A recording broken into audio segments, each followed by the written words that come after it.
Comprendre. Message pour les temps de la fin.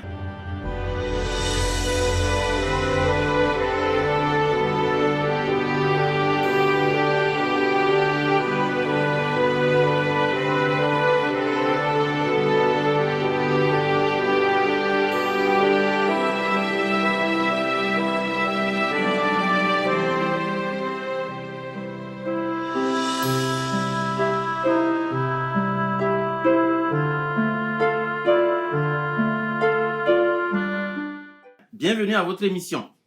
Notre étude aujourd'hui a pour thème Jésus, médiateur de la nouvelle alliance. Et la question du jour, pourquoi avons-nous besoin d'un sauveur?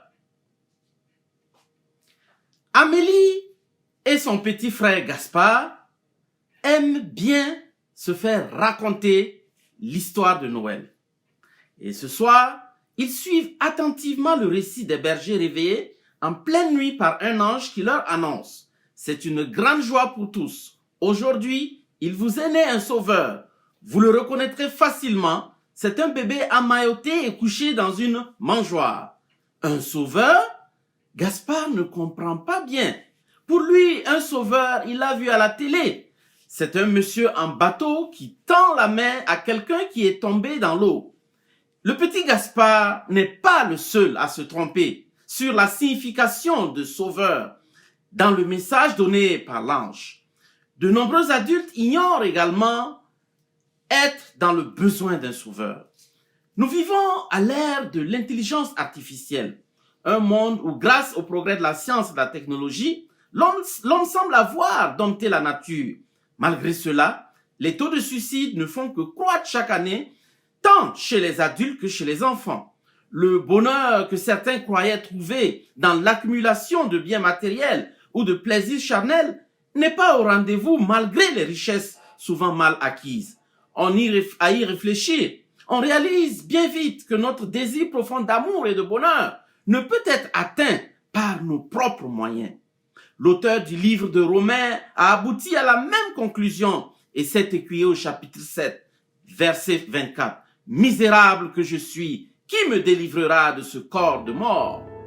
Avons-nous besoin d'un sauveur? Oh, bien sûr que oui. Ce sauveur, la Bible nous en parle dans Actes 4, verset 12. Il n'y a de salut en aucun autre, car il n'y a sous le ciel aucun autre nom qui ait été donné parmi les hommes par lequel nous devions être sauvés. Le salut nous est accordé gratuitement en Christ et nous le recevons de lui par le moyen de la foi. C'est lui qui nous sauve de cette vie faite d'insatisfaction et de misère morale, qui nous guérit de nos maladies, qui nous délivre du pouvoir du diable, des puissances et des dominations de la mort éternelle. Cher ami, de par tes propres efforts, tu ne peux atteindre le bonheur que tu recherches tant. Tu ne peux pas non plus obtenir plutôt la vie éternelle si tu n'acceptes pas Dieu dans ton cœur. Le salut que Dieu te donne s'étend à tous les domaines de ta vie. Par sa mort sur la croix, le Christ nous réconcilie avec Dieu et désormais nous l'acceptons sincèrement.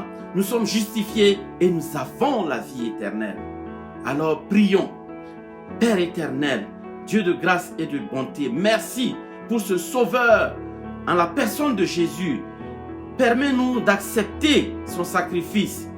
Il a souffert sur la croix et il a permis que nous soyons réconciliés avec toi et que nous soyons sauvés de cette vie de misère. Nous voulons reconnaître Christ comme notre sauveur personnel. Aide-nous à répondre oui à ton appel au nom de Jésus. Amen.